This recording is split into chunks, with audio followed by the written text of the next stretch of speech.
Oke, siap. Yo, yang langsung. Buru. Enggas, gerak. Oke, makan.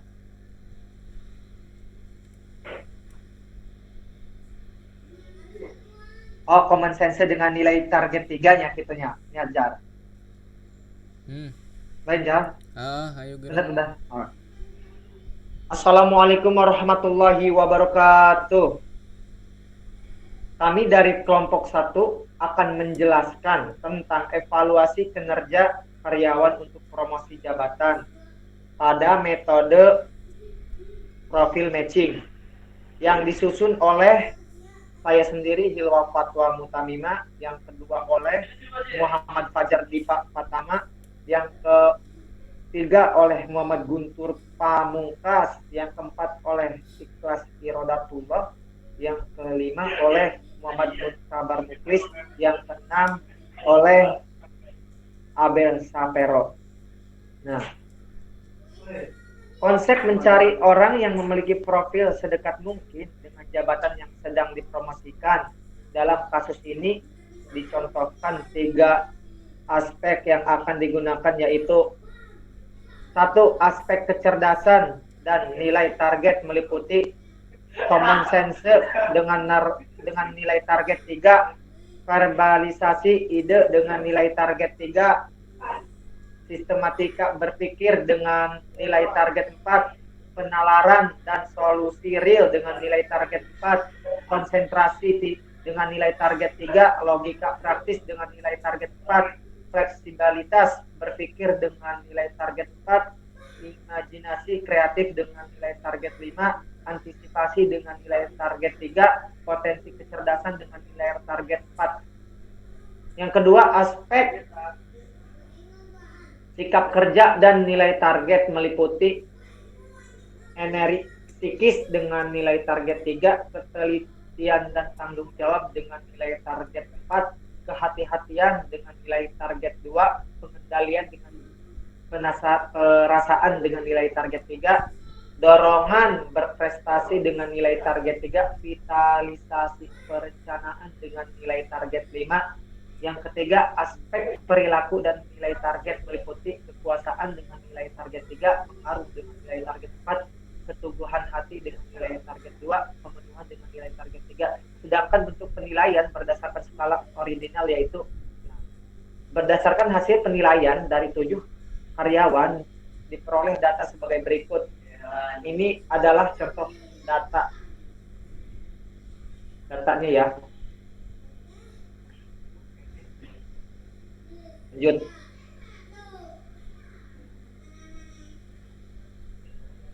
Untuk pemetaan GAP kompetensi akan dijelaskan oleh Muhammad Fajar Dipa Pratama. Padanya saya persilahkan. Ya, untuk pemetaan GAP kompetensi, GAP adalah perbedaan atau selisih value masing-masing aspek atau atribut dengan value target. Formula GAP adalah sebagai berikut. GAP sama dengan value atribut dikurangi value target. Jadi hasil perhitungan pemetaan GAP sebagai berikut. Contohnya untuk nilai pemetaan GAP pada si Bucu, yaitu dia memiliki value atribut 2 dan value targetnya itu 3, jadi 2 dikurangi 3 sama dengan min 1. Dan seterusnya dilakukan cara seperti itu. Untuk tabel perhitungan GAP pada aspek sikap kerja juga sama dengan halnya aspek kecerdasan perhitungannya. Value atribut dikurangi value target. Contohnya pada Bucu, dia memiliki value atribut 2 dikurangi value targetnya itu 3. Jadi 2 dikurangi 3 yaitu min 1. Lakukan hal seperti berikut agar mendapatkan hasil pada tabel seperti ini. Untuk tabel perhitungan GAP pada aspek perilaku dengan nilai target si Bucu, yaitu memiliki value atribut 1 dikurangi value targetnya itu 3, jadi 1 kurangi 3 yaitu min 2. Dan lakukan hal sama seperti tadi. Untuk selanjutnya dijelaskan oleh Guntur Pamungkas. Padanya saya persilahkan.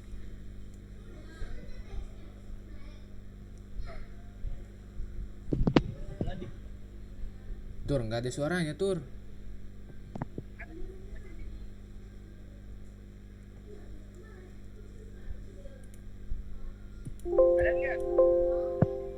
Kecil.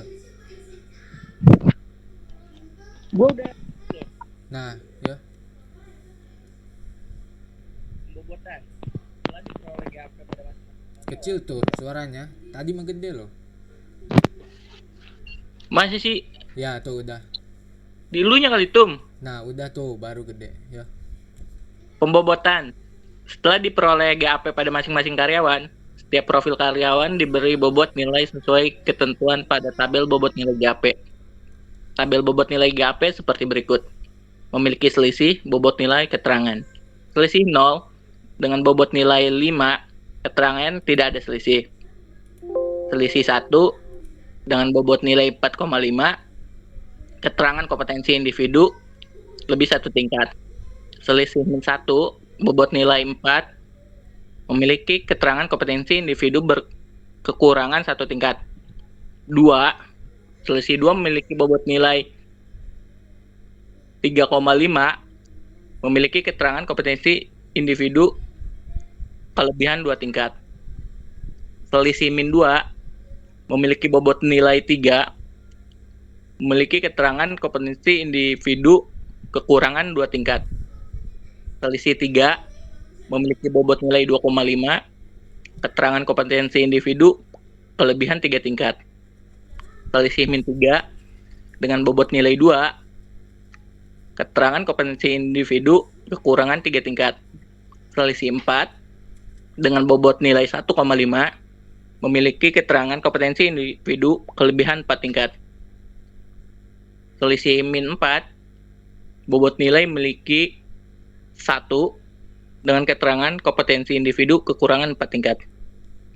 Kemudian, ubah nilai hasil pemetaan GAP ke nilai bobot GAP. Nilai bobot GAP dalam kecerdasan di mana Bocu memiliki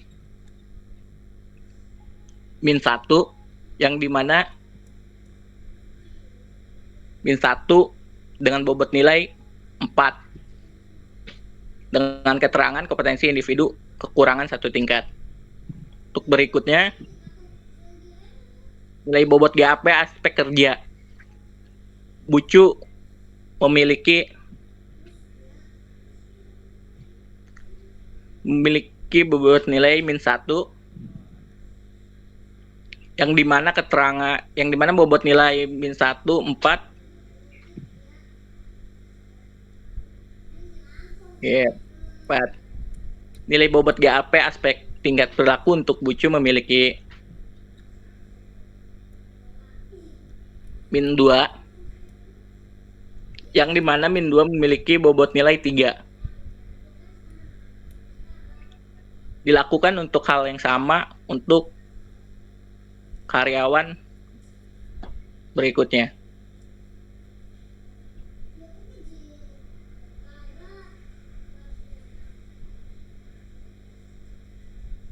Ini siapa? Hilwa. Wak.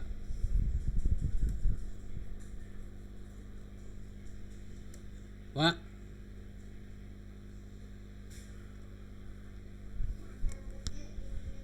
Masih. Iya, iya. Gila, Wak. Baca.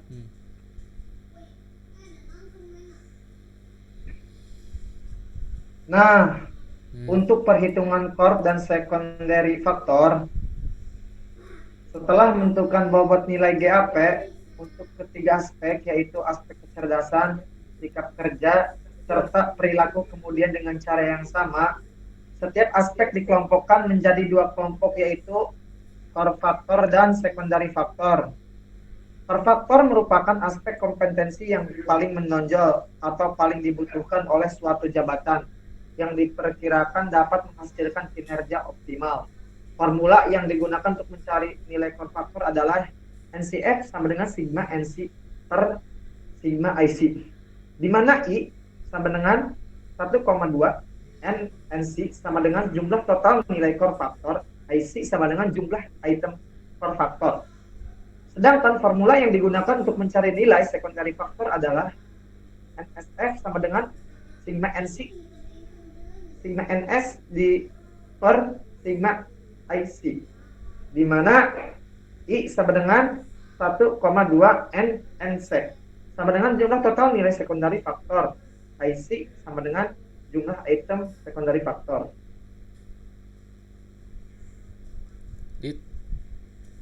Untuk selanjutnya akan dijelaskan oleh Ikhlas Irodatullah. Padanya saya persilahkan. 1. Aspek kecerdasan, perhitungan core faktor dan secondary faktor. Untuk aspek kecerdasan dilakukan dengan terlebih dahulu menentukan subaspek mana yang lebih core faktor dari aspek kecerdasan. Misalnya subaspek 1, 2, 5, 8, dan 9. Dan subaspek sisanya akan menjadi secondary faktor. Kemudian nilai core faktor dan secondary faktor tersebut dijumlahkan dan hasilnya bisa dilihat pada tabel berikut. Contoh perhitungan untuk pucuk. NCF sama dengan sigma NCIG I sama dengan 1 sampai dengan N dibagi sigma IC sama dengan 4,0 ditambah 4,5 ditambah 5,0 ditambah 2,0 ditambah 5,0 dibagi 5 dan hasilnya sama dengan 4,10 dan ditulis di tabel NCF 4,10. Seterusnya NSV sama dengan sigma NSIG I sama dengan 1 sampai dengan N dibagi sigma IS sama dengan 4,0 ditambah 3,0 ditambah 5,0 ditambah 4,0 ditambah 3,0 dibagi 5 dan hasilnya 3,80 dan ditulis di tabel NCF NSV. Dan dilakukan seterusnya untuk karyawan yang lainnya seperti contoh di atas tadi. 2. Aspek sikap kerja, cara perhitungannya sama dengan yang di atas dan subaspek yang dipilih untuk jadi core faktor bagi aspek sikap kerja misalnya 1, 2, dan 5. Sedangkan subaspek sisanya akan menjadi secondary faktor. Contoh perhitungan untuk bucuk.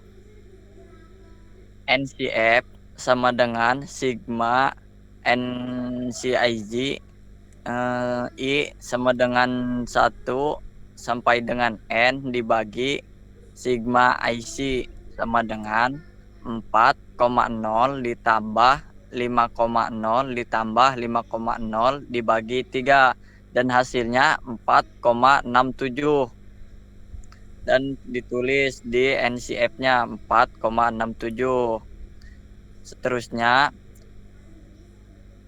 NSF sama dengan sigma NSIG I sama dengan 1 sampai dengan N dibagi sigma IS sama dengan 4,5 ditambah 4,0 ditambah 4,0 dibagi 3 dan hasilnya 4,17 dan ditulis di tabel NSV 4,17. Dan yang ketiga, aspek perilaku core faktor. Untuk aspek perilaku dimisalkan subaspek yang dipilihnya adalah 1, 2, sedangkan sisanya akan menjadi secondary faktor. Contoh perhitungannya untuk bucuk. NCF sama dengan sigma NSIG I sama dengan 1 sampai dengan N dibagi sigma IC sama dengan 3,0 ditambah 5,0 dibagi 2 dan hasilnya 4. Lalu ditulis di tabel 4,00. Dan untuk NSF sama dengan sigma NSIG I sama dengan 1 sampai dengan N dibagi sigma IS sama dengan 4,5 ditambah 4,0 dibagi 2 dan hasilnya 4,25. Dan ditulis di tabelnya di tabel NSF 4,25 dan dilakukan seterusnya seperti yang di atas tadi. Dan selanjutnya akan dilanjutkan oleh Saudara Muktabar Muklis. Kepadanya dipersilahkan.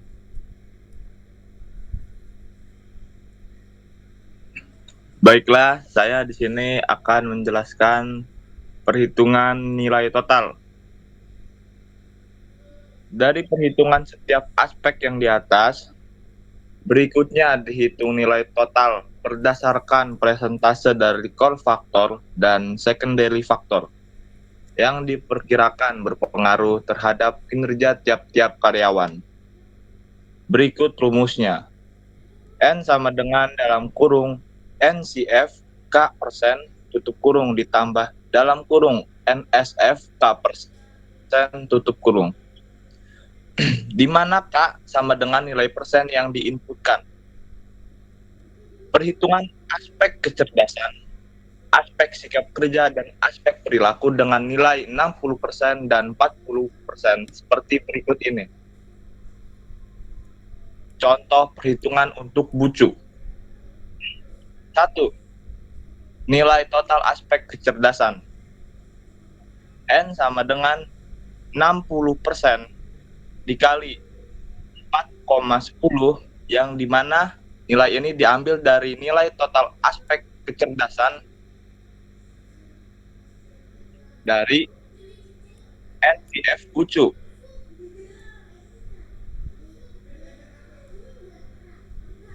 Ditambah 40% dikali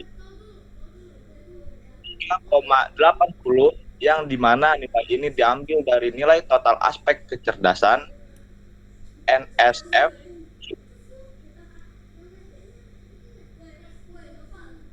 dan Gak ada suaranya. menghasilkan jadi N sama dengan 2,46 ditambah 1,52 di mana mendapatkan nilai hasil akhir yaitu N sama dengan 3,98 dan seterusnya sehingga diperoleh seperti berikut. Bucu mendapatkan nilai akhir 3,98. Baik, kita lanjut ke poin kedua yaitu nilai total aspek sikap kerja. N sama dengan 60% dikali 4,67 di mana nilai 4,67 itu berasal dari nilai total aspek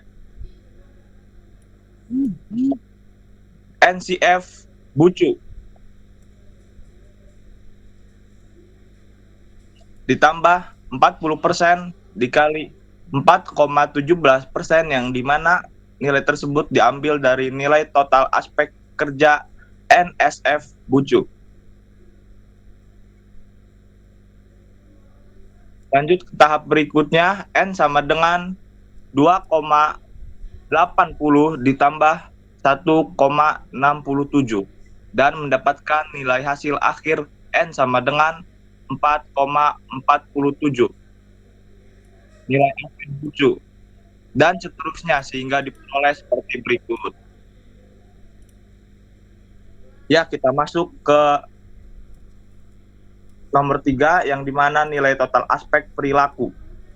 N sama dengan 60% dikali 4,00 mana nilai tersebut diambil dari nilai total aspek NCF bucu.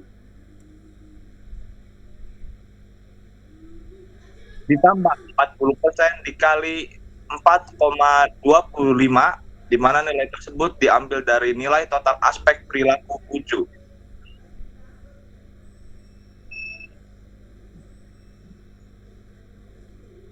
Dan setelah itu mendapatkan nilai N sama dengan 2,40 ditambah 1,70 dan mendapatkan nilai hasil akhir N sama dengan 4,10. Dimasukkan ke dalam tabel nilai akhir Bucu yaitu 4,10. Dan seterusnya sehingga diperoleh seperti tabel berikut. Baiklah, untuk perhitungan penentuan perankingan atau oleh teman saya yaitu Abel Savero.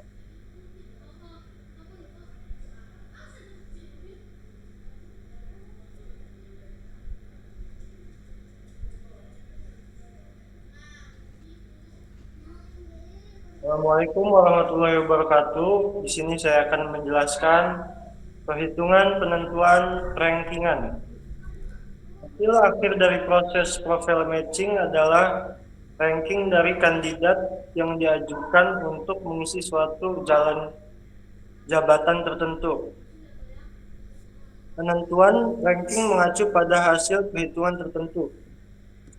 D sama dengan sigma NIJ K persen untuk I sama dengan 1 sampai dengan N,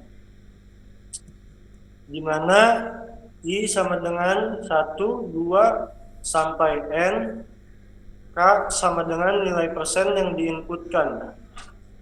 Sebagai contoh dari rumus untuk perhitungan ranking di atas, perhatikan hasil akhir dari karyawan dengan nama Bucu dengan nilai persen sama dengan 20%, 30%, dan 50% sebagai berikut. D sama dengan dalam kurung 3,98 itu dari hasil Bucu nilai total aspek kecerdasan. Lalu dikali 20% dan ditambah dalam kurung 4,47 itu dari hasil total aspek sikap kerja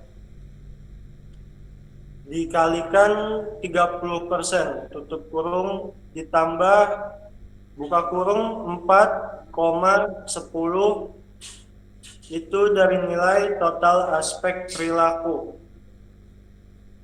dikalikan 50%, tutup kurung, sama dengan hasilnya menjadi 4,19. Dan si Bucu mendapatkan nilai akhir 4,19 dan seterusnya seperti itu sehingga diperoleh sebagai berikut. Ini ada nilai-nilainya. Lalu setelah setiap kandidat mendapatkan hasil akhir seperti contoh pada tabel di atas, maka bisa ditentukan peringkat atau ranking dari kandidat berdasarkan pada semakin besarnya nilai hasil akhir, sehingga semakin besar pula kesempatan untuk menduduki jabatan yang ada. Begitu pula sebaliknya. Ada contoh kasus di atas, ternyata yang memiliki nilai terbesar adalah BC. Terima kasih. Saya akan kembalikan kepada sang moderator.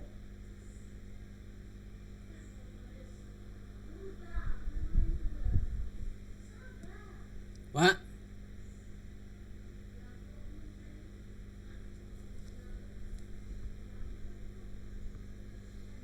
Dulu, Pak. Oke.